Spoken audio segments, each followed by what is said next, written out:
March 22, 1969, Mekong Delta, South Vietnam.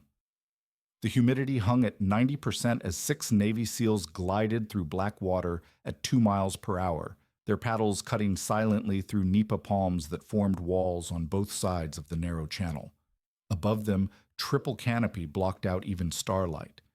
The only sound was the gentle lap of water against their rubber boat and the distant hum of insects that never seemed to sleep. These men represented everything the Viet Cong had learned to expect from American forces: predictable, loud, dependent on overwhelming firepower and air support. Every previous U.S. unit had announced their presence from kilometers away: helicopter rotors, radio chatter, the thunder of artillery that always preceded major operations.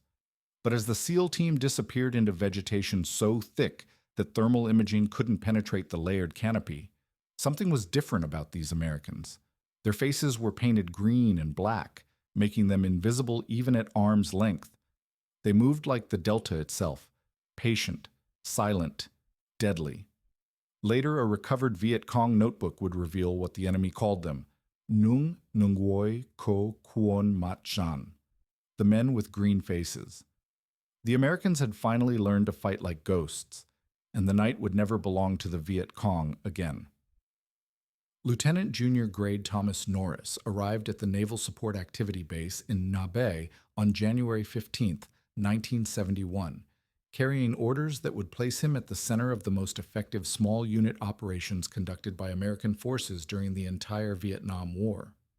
The sprawling complex 40 kilometers south of Saigon served as the primary staging area for riverine operations throughout the Mekong Delta, a region that encompassed over 40,000 square kilometers of waterways, rice paddies, and jungles so dense that conventional military forces had largely written it off as impenetrable to anything but massive search and destroy operations. The tactical briefing that greeted Norris painted a picture of an operational environment that defied every principle of conventional warfare taught at the Naval Academy or SEAL training facilities. The Delta contained over 3,000 miles of navigable waterways, most no deeper than 2 to 6 feet at low tide, creating a maze of channels that shifted with seasonal flooding and could hide entire enemy battalions within a few hundred meters of major American installations. The canopy overhead provided complete concealment at distances greater than 50 to 100 meters, while night operations below 500 feet above ground level were considered nearly impossible for conventional aircraft due to the combination of ground fire and visual limitations that rendered most supporting arms ineffective. But what made the Delta truly challenging for American forces was not the terrain itself, but the enemy's mastery of it. The Viet Cong local force battalions and district political cadres had spent years perfecting movement techniques that allowed them to appear and disappear at will, using knowledge passed down through generations of fishermen and farmers who had navigated these waters long before the first French colonial administrators arrived. Their tax collection networks, courier lines, and intelligence operations had turned every village into a potential observation post, and every waterway into a protected supply route that conventional American forces could disrupt only temporarily through massive applications of firepower. Norris understood that the solution to this tactical puzzle lay not in overwhelming the enemy through superior firepower, but in learning to fight according to the rules that the Delta itself imposed on all who entered it. His first patrol briefing revealed the scope of what SEAL Team 2 was attempting: 6-man squads operating at night in enemy-controlled territory, moving by small boat at speeds no greater than 8 to 12 knots, conducting reconnaissance and direct action missions with equipment loads that emphasize stealth and precision over firepower and protection. The weapons carried by SEAL teams reflected this philosophical commitment to precision over mass destruction. The Stoner 63A light machine gun weighed only 10½ pounds in its standard configuration, less than half the weight of the M60 machine guns used by conventional infantry units, while maintaining a rate of fire of 750 rounds per minute that could devastate enemy formations caught in the open. The CAR-15 carbines carried by most team members provided the same lethality as standard M16 rifles in a package 30 inches long that could be maneuvered effectively in the confined spaces of sampans and jungle trails. Most importantly, the suppressed Mark 22 pistol known as the Hush Puppy allowed SEAL teams to eliminate sentries and guard dogs without alerting entire enemy formations to their presence. The weapon used subsonic ammunition that generated minimal noise signature while maintaining sufficient lethality at ranges up to 50 meters, capabilities that transformed the tactical calculus of small unit operations in ways that conventional forces could not duplicate through any combination of training and equipment. The camouflage techniques employed by SEAL teams represented the culmination of decades of experimentation with methods designed to defeat not just human observation, but the sophisticated early warning networks that enemy forces had established throughout their operational areas. The green and black face paint that would eventually give SEALs their Vietnamese nickname was applied in patterns that broke up the distinctive outline of human features while blending with the shadows and vegetation that characterized the Delta environment during night operations. Tiger stripe uniforms provided additionals, concealment while offering practical advantages in terms of durability and moisture resistance that were crucial for operations conducted in environments where humidity routinely exceeded 90% and teams might remain in position for hours without movement.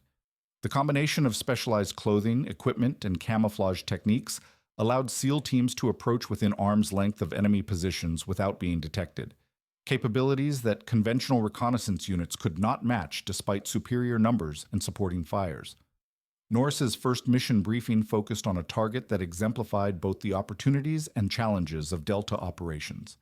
A Viet Cong tax collection station near Thanh Phu that intelligence analysis indicated was lightly defended but protected by a network of lookouts positioned 200 to 300 meters apart along all major approach routes. The facility represented a critical node in the enemy's financial network, processing tribute payments from local farmers and businesses that funded military operations throughout the province. A conventional infantry company attempting to assault this target would alert every enemy force within a 10-kilometer radius through the noise signature of their approach, while the mobility provided by helicopters and armored vehicles would be negated by terrain that channeled movement into predictable corridors where enemy forces could concentrate defensive fires. Most importantly, the time required to coordinate supporting artillery and airstrikes would allow enemy personnel to escape through escape routes that had been prepared specifically for such contingencies. But a 6-man SEAL team approaching by small boat could penetrate the outer security ring without detection, conduct detailed reconnaissance of the target area, and withdraw with intelligence that would allow precision strikes against leadership personnel and critical facilities. The key lay in understanding that speed and stealth could achieve effects that were impossible through conventional applications of firepower and manpower, provided that the attacking force possessed sufficient skill and discipline to operate according to the environment's requirements, rather than trying to impose conventional tactical solutions on unconventional problems. The operational planning for the Thanh Phu mission revealed the level of detail required for successful small unit operations in an environment where a single mistake could result in the loss of an entire team. Insertion would be conducted using a light seal support craft capable of operating in water as shallow as 18 inches, while maintaining sufficient speed to reach the target area under cover of darkness. The final approach would be conducted using inflatable boats powered by electric motors that generated minimal noise signature while providing sufficient maneuverability to navigate narrow channels that larger vessels could not enter. The mission timeline called for insertion at 2200 hours, with the team reaching the target area by 0130 and completing reconnaissance by 0400 hours before withdrawing to a predetermined extraction point. Each phase of the operation had been planned to minimize exposure time while maintaining sufficient flexibility to adapt to changing tactical conditions, principles that reflected years of experience with operations where enemy response times could be measured in minutes rather than hours. As Norris studied the aerial photographs and intelligence reports that would guide his team through their first mission together, he understood that success would depend not on superior firepower or overwhelming numbers, but on their ability to become part of the Delta itself. The enemy had earned their reputation through patience, stealth, and intimate knowledge of terrain that gave them decisive advantages over conventional forces. The SEALs would win by becoming better at the enemy's own game, turning the Delta's challenges into weapons that could be used against forces that had considered themselves masters of this environment. The men with green faces were about to announce themselves to an enemy that had never encountered Americans who could move like shadows and strike like lightning before disappearing back into the night from which they had come. The physics of the Mekong Delta dictated every aspect of combat operations in ways that conventional military doctrine had never anticipated, creating an environment where traditional advantages of firepower and mobility became liabilities that skilled opponents could exploit with devastating effectiveness. The tidal range fluctuated between 1 and 3 feet twice daily, transforming navigable channels into impassable mudflats within hours, and forcing all movement to conform to natural rhythms that had governed life in the region for centuries before the first American advisors arrived in Southeast Asia. Lieutenant Norris learned to read these patterns with the intensity of a fisherman whose livelihood depended on understanding currents, depths, and seasonal variations that determined where boats could travel and when military operations became feasible. The light seal support craft used for most insertions drew 18 inches of water when fully loaded, requiring precise timing to reach target areas during high tide, while ensuring sufficient water remained for extraction several hours later. A miscalculation of even 30 minutes could strand a 6-man team in enemy territory with no possibility of rescue until the next tidal cycle 12 hours later. The vegetation that surrounded every waterway created concealment opportunities that were unmatched anywhere else in the world, but it also imposed limitations on movement and observation that conventional forces had never learned to exploit effectively. Nipa palms formed walls 8 to 12 feet high along most channels, providing perfect concealment for small boats moving at slow speeds, while creating natural corridors that channeled larger vessels into predictable routes where enemy forces could position ambushes with confidence that their targets would appear at predetermined locations and times. But the same vegetation that concealed SEAL movements also limited visibility to distances that made conventional supporting fires nearly impossible to coordinate effectively.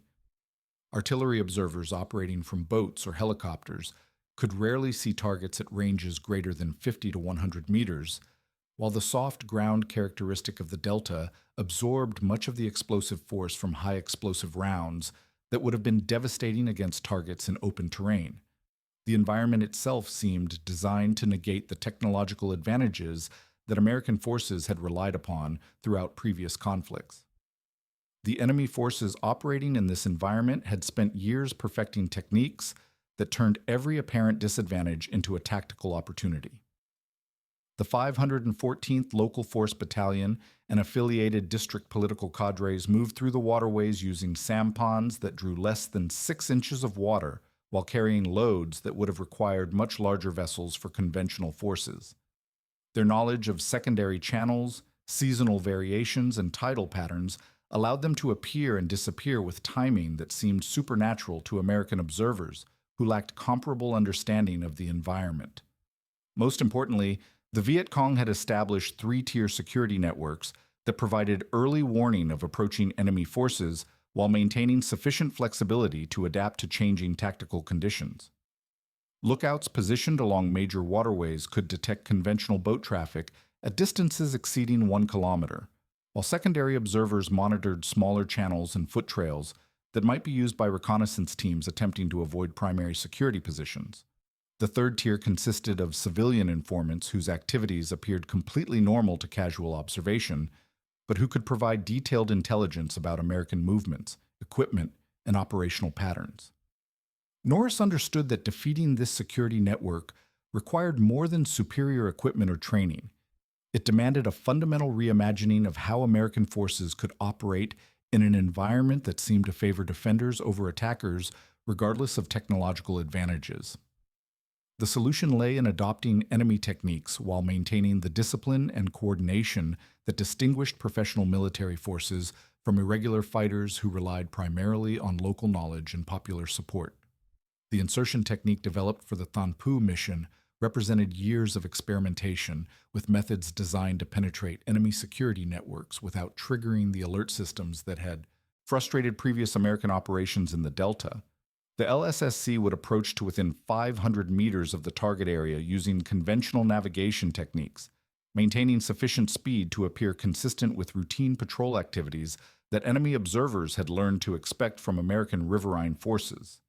At the 500-meter mark, the SEAL team would transfer to inflatable boats powered by electric motors that generated minimal noise signatures while providing sufficient speed to cover the final approach within the brief window between enemy observation posts.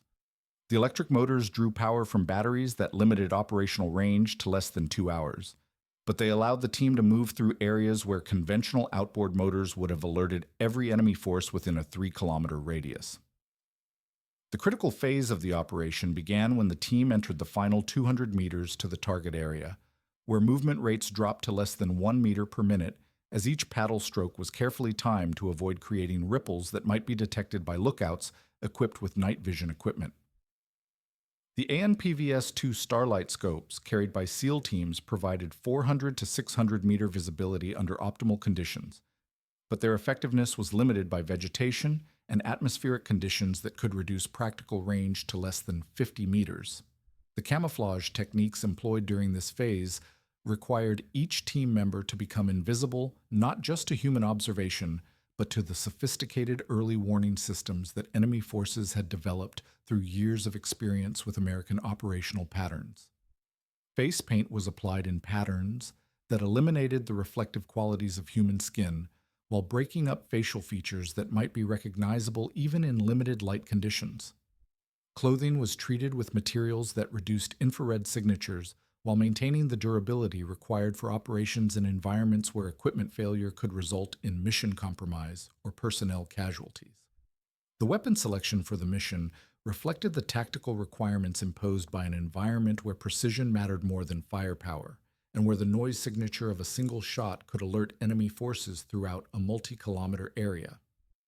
Each team member carried a suppressed Mark 22 pistol loaded with subsonic ammunition that could eliminate sentries at ranges up to 25 meters without creating sound signatures detectable beyond 50 meters under normal atmospheric conditions.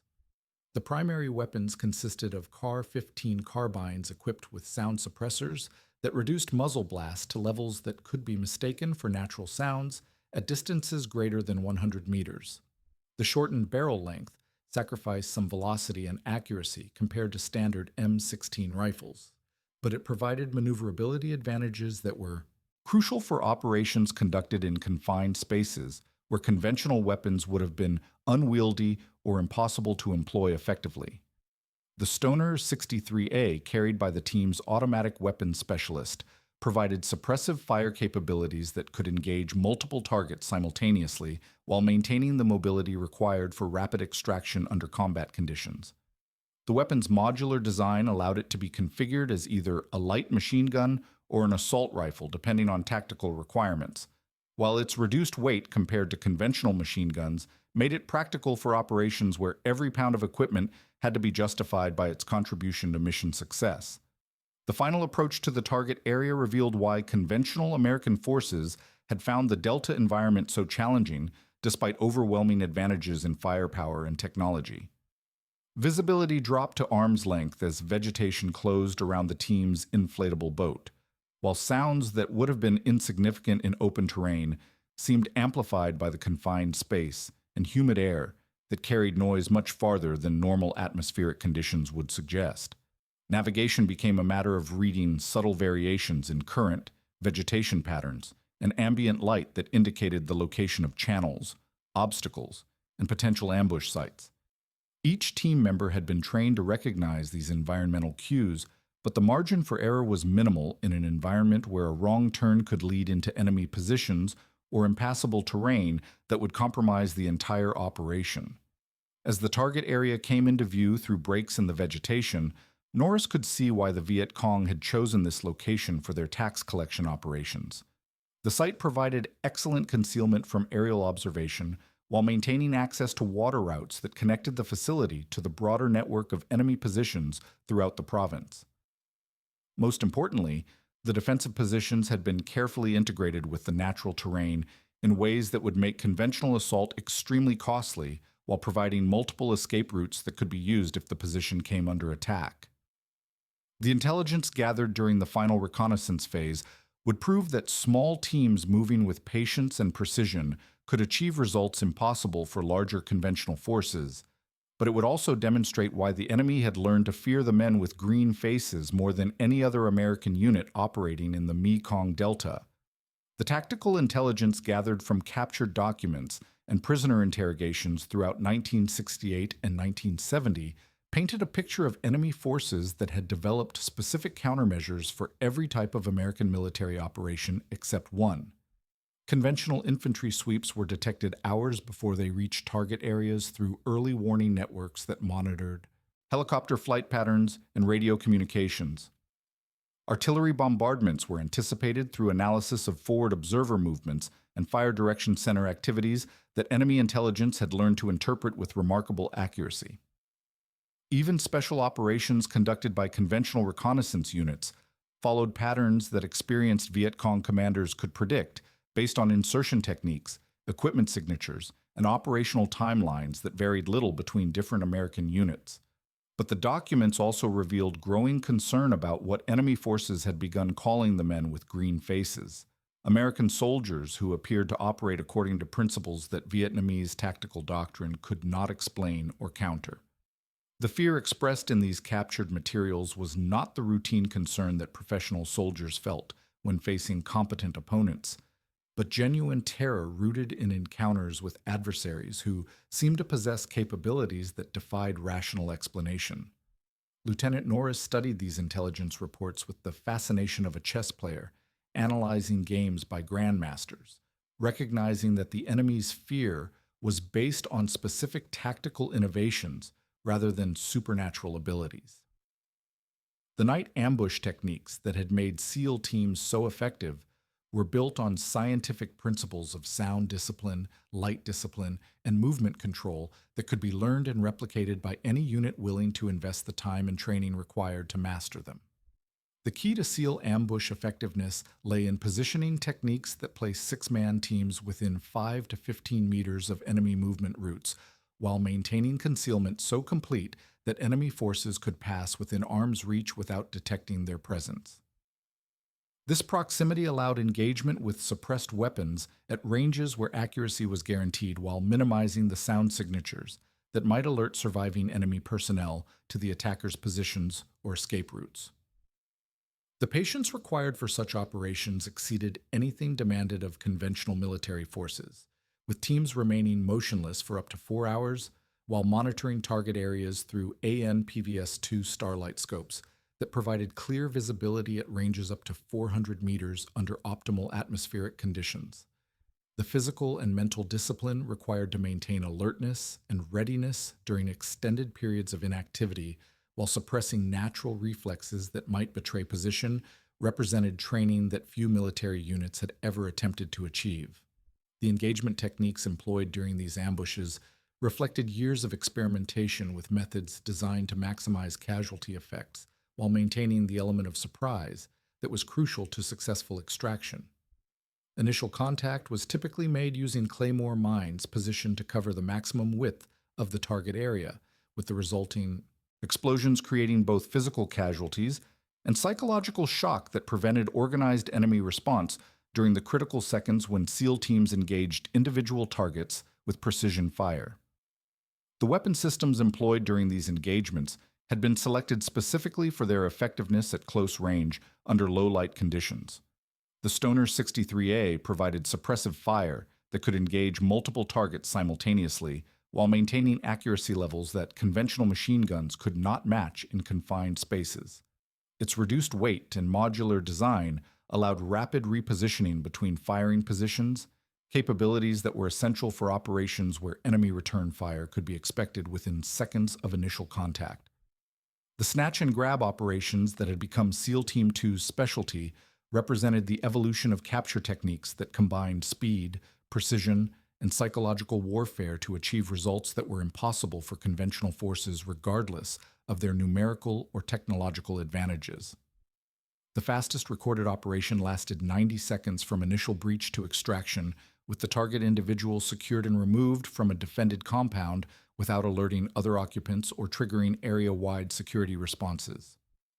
These operations required intelligence preparation that identified not just target locations, but detailed information about security procedures, personnel routines, and physical layouts that would allow assault teams to navigate directly to objective areas without encountering unexpected obstacles or defensive measures. The success rate for such missions exceeded 80%, compared to less than 30% for similar operations conducted by conventional forces using traditional methods. The swimmer approach techniques that distinguished SEAL operations from those of other special operations units represented capabilities that enemy forces had never encountered from American military personnel. Combat swimmers using Draeger rebreathers could approach within 50 meters of enemy sampans or shore installations without creating surface disturbance or sound signatures that would alert lookouts to their presence.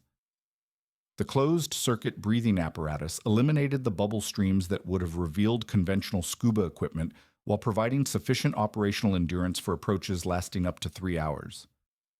These underwater approaches allowed SEAL teams to bypass surface security measures entirely while positioning themselves for attacks that seemed to come from impossible directions. Enemy forces that had positioned lookouts to monitor all land and surface approaches found themselves engaged by attackers who had approached completely underwater before emerging at point-blank range with weapons ready for immediate engagement. The Thon Phu operation, conducted in early 1972, demonstrated the cumulative effect of these tactical innovations when employed by a team that had perfected their coordination through months of training and previous combat operations. The insertion was conducted at 2340 hours using techniques that had been refined through analysis of enemy detection patterns and response times. The LSSC approached to within 500 meters of the target area at standard patrol speed before reducing to silent running for the final approach phase. The assault itself began at 0040 hours with the simultaneous detonation of Claymore mines that eliminated exterior security positions while creating sufficient noise to mask the sound of suppressed weapons engaging targets within the compound. The precision of the attack was evident in the casualty distribution. 3 enemy killed and 4 captured, with the captured personnel including the district political officer whose interrogation would provide intelligence that would compromise enemy operations throughout the province for months afterward. The documents recovered during the operation included detailed records of tax collection activities that revealed the scope and organization of enemy financial networks, information that would allow follow-up operations against targets that conventional intelligence gathering had never been able to identify. Most importantly, the captured materials included references to a 50,000 piaster bounty that had been placed on any SEAL team member, dead or alive, indicating that enemy leadership considered these small American units to pose a threat disproportionate to their numbers. The psychological impact of the operation was documented through communications intercepts that revealed panic among remaining enemy personnel who had witnessed attacks that seemed to come from nowhere while leaving no trace of the attacker's presence. Radio messages described soldiers who appeared from the river like ghosts, struck with supernatural precision, and disappeared back into the darkness from which they had emerged. Intelligence analysis revealed that enemy forces had begun implementing security measures specifically designed to counter SEAL operations, including increased patrol frequencies along waterways, expanded early warning networks, and the deployment of tracker teams equipped with night vision equipment and trained in counter-reconnaissance techniques. These defensive measures represented a significant diversion of resources from offensive operations, indicating that a force numbering fewer than 120 personnel had achieved strategic effects that were influencing enemy tactical decisions throughout the Mekong Delta. But the documents also revealed a more ominous development: detailed tactical analysis of SEAL operational patterns that suggested enemy intelligence had begun to understand American techniques well enough to develop effective countermeasures. The war was evolving in ways that would test whether American tactical innovations could maintain their effectiveness against opponents who were learning to anticipate and counter methods that had once seemed impossible to detect or defeat. The men with green faces had announced themselves to an enemy that would never again underestimate their capabilities, but they had also revealed their presence to adversaries who were beginning to understand that ghosts, no matter how deadly, were still mortal men who could be found and killed if sufficient patience and skill were applied to the task. The spring of 1972 brought Lieutenant Norris to the pinnacle of his operational effectiveness, with his platoon having achieved a record that defied every statistical model for small unit survival in hostile territory. 12 successful snatch operations, 3 major weapons caches destroyed, and 18 confirmed enemy killed in action over 6 months of continuous operations, all accomplished without losing a single SEAL team member to enemy action. The statistical anomaly of their success had begun to attract attention from intelligence analysts who understood that such results were mathematically improbable in an environment where conventional forces typically suffered casualty rates exceeding 20% during similar operations. But success in unconventional warfare carried risks that extended beyond the immediate tactical situation, creating strategic complications that could not be resolved through superior training or equipment. The effectiveness of SEAL operations had forced enemy commanders to divert increasing resources to counter-reconnaissance activities specifically designed to locate and eliminate the teams that had disrupted their operational networks throughout the Mekong Delta. Intelligence reports indicated that bounties on American Special Operations personnel had increased to levels that made their capture or elimination a priority objective for every enemy unit operating in the region. The mission that would test the limits of what small teams could accomplish began on April 2, 1972, when 2 United States Air Force EB-66 electronic warfare aircraft were shot down by surface-to-air missiles while conducting operations over Quang Tri Province. The airmen who survived the crashes found themselves stranded behind North Vietnamese Army lines in terrain that conventional rescue forces could not reach without triggering massive enemy response that would likely result in the deaths of both rescuers and survivors. Norris volunteered for the rescue mission with full knowledge that it would require operating far outside the tactical parameters that had made SEAL operations so successful in the Mekong Delta. The terrain in Quang Tri consisted of elephant grass, 6 to 8 feet high, broken by abandoned villages and rice paddies that provided excellent fields of fire for enemy forces equipped with heavy machine guns, effective at ranges up to 1,500 meters. Most critically, the area was patrolled by North Vietnamese Army regulars whose training and equipment exceeded anything SEAL teams had encountered during Delta operations. The approach would be conducted using sampans moving at speeds no greater than 2 knots along waterways that were monitored by enemy observation posts equipped with night vision equipment and radio communications that could coordinate response from multiple units within minutes of detection. The rescue team would consist of Norris and a handful of South Vietnamese commandos whose local knowledge was essential for navigation, but whose combat effectiveness under extreme pressure remained untested. The tactical situation that confronted the rescue team represented everything that conventional military doctrine warned against: a small force operating without air support or artillery backup in terrain that favored defenders, against an enemy that possessed overwhelming numerical superiority and intimate knowledge of the operational area. The margin for error was essentially zero, with any mistake in navigation, timing, or tactical execution likely to result in the loss of both the rescue team and the personnel they were attempting to extract. The first phase of the mission proceeded according to plan, with the team reaching the location of the first downed aviator through a combination of careful navigation and psychological deception that involved disguising themselves as local fishermen conducting routine activities. The rescue itself was accomplished without enemy contact, but the extraction revealed that a second aircrew member remained alive at a location several kilometers deeper into enemy territory. The decision to attempt rescue of the second survivor represented the kind of tactical calculation that separated elite military units from conventional forces that operated according to standard risk assessment procedures. By any rational analysis, the probability of successfully extracting a second survivor from an area that was now fully alerted to the presence of American rescue personnel was minimal, while the likelihood of losing the entire team in the attempt was substantial. But Norris understood that the effectiveness of special operations forces depended not just on tactical success, but on maintaining the reputation for never abandoning personnel under any circumstances. The psychological impact of SEAL operations throughout the Delta had been built on enemy recognition that these American soldiers would take risks that conventional forces would consider suicidal, rather than accept mission failure or personnel losses.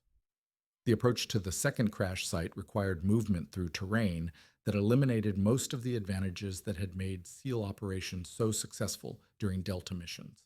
The elephant grass provided concealment from aerial observation, but also limited visibility to distances that made early warning of enemy patrols impossible. The abandoned villages that dotted the area offered potential ambush sites for enemy forces, while providing few defensible positions that could be used by the rescue team if they came under attack. The discovery that triggered the mission's crisis came when the team encountered a North Vietnamese army patrol consisting of 8 to 12 soldiers equipped with AK-47 assault rifles and at least one RPD light machine gun. The engagement that followed lasted less than 5 minutes, but demonstrated why small teams operating without supporting fires were vulnerable to even modest enemy forces that possessed superior numbers and knowledge of local terrain. The firefight occurred at a range of less than 15 meters, with both sides engaging simultaneously as the patrol and rescue team encountered each other while moving through vegetation that provided concealment until contact was unavoidable. The intensity of fire exchange at such close range created casualty effects on both sides, but the tactical advantage lay with the enemy force that possessed superior numbers and could call for reinforcements from other units operating in the area. The South Vietnamese commando, who was critically wounded during the engagement, represented more than a tactical casualty. His condition forced decisions that would determine whether the mission could continue or whether the entire team would need to extract immediately to save the life of a wounded comrade. The tactical doctrine that governed special operations emphasized mission accomplishment over individual survival, but the practical reality was that abandoning wounded personnel would destroy the trust relationships with Allied forces that were essential for future operations. Norris made the decision to continue the mission while maintaining responsibility for the wounded commando, a choice that violated conventional tactical wisdom while demonstrating the kind of leadership that had made SEAL operations so effective throughout the conflict. The team reached the second crash site and successfully extracted the surviving aircrew member, but the return journey revealed the full cost of operating in an environment where every advantage lay with enemy forces that had been alerted to their presence. The extraction phase of the mission demonstrated why small unit operations beyond supporting distance of friendly forces represented calculated risks that could not be sustained indefinitely regardless of training or equipment advantages. The team found itself moving through terrain where enemy forces had positioned ambushes along every likely escape route, while their responsibility for wounded personnel limited their mobility and tactical options in ways that made conventional evasion techniques impossible. The psychological pressure of conducting operations under such conditions exceeded anything that training exercises could simulate, creating stress levels that tested the limits of human endurance while demanding tactical decisions that would determine survival for every member of the team. The night that had once provided concealment and tactical advantage now seemed heavy with threats that could materialize from any direction, while the humid air that had hidden their approach now carried sounds that might reveal their position to pursuing enemy forces. As Norris led his team through the final phase of their extraction, the tactical situation represented everything that could go wrong when small forces attempted to operate beyond the limits of what their capabilities could reasonably accomplish. They had succeeded in their primary mission, but success had come at a cost that revealed the mortal limitations of even the most elite military personnel when operating under conditions that favored their opponents in every measurable category. The recovery period that followed Norris's successful extraction of the downed aviators provided time for reflection on what the SEAL operations had truly accomplished during 5 years of continuous deployment in Southeast Asia. The statistics compiled by intelligence analysts painted a picture of effectiveness that challenged every assumption about the relationship between force size and strategic impact in unconventional warfare. SEAL teams. 1 and 2 had achieved 600 confirmed enemy kills and approximately 300 probable kills while suffering total losses of 48 personnel across the entire conflict, a casualty ratio that exceeded anything achieved by conventional forces regardless of their technological or numerical advantages. But the true measure of SEAL effectiveness lay not in body counts, but in the systematic disruption of enemy organizational structures that had taken years to establish and could not be easily replaced. Intelligence reports documented the collapse of tax collection networks, courier systems, and political cadre operations throughout areas where SEAL teams had conducted sustained operations. The economic impact of these disruptions had forced enemy commanders to divert resources from offensive operations to defensive security measures that reduced their overall combat effectiveness, while providing no guarantee of protection against forces that seemed capable of appearing anywhere at any time. The psychological warfare campaign that had made SEAL operations so effective represented something new in modern military history: the use of precision violence to create fear, effects that extended far beyond the immediate casualties inflicted during specific engagements. Enemy personnel who survived encounters with SEAL teams described attackers who seemed to possess supernatural abilities, soldiers who could move underwater for impossible distances, appear from directions that should have been impossible to approach, and disappear without leaving any trace of their passage. These accounts were documented in captured enemy communications that revealed the genuine terror that SEAL operations had generated among forces that had successfully adapted to every other type of American military activity. The nickname Men with Green Faces had evolved from simple description to something approaching mythological status, with enemy commanders warning subordinates that encounters with these American soldiers could not be won through conventional tactical methods and should be avoided whenever possible. The tactical innovations that had made this psychological dominance possible represented the cumulative result of years of experimentation with methods designed to exploit the specific environmental and operational characteristics of the Mekong Delta. The combination of specialized equipment, intensive training, and tactical doctrine that emphasized stealth over firepower had created capabilities that conventional military forces could not duplicate, regardless of their resource advantages or technological sophistication. Most importantly, SEAL operations had demonstrated that properly trained small units could achieve strategic effects that were disproportionate to their numerical strength when they possessed superior understanding of the operational environment and the discipline to exploit that knowledge through patient, precise application of violence.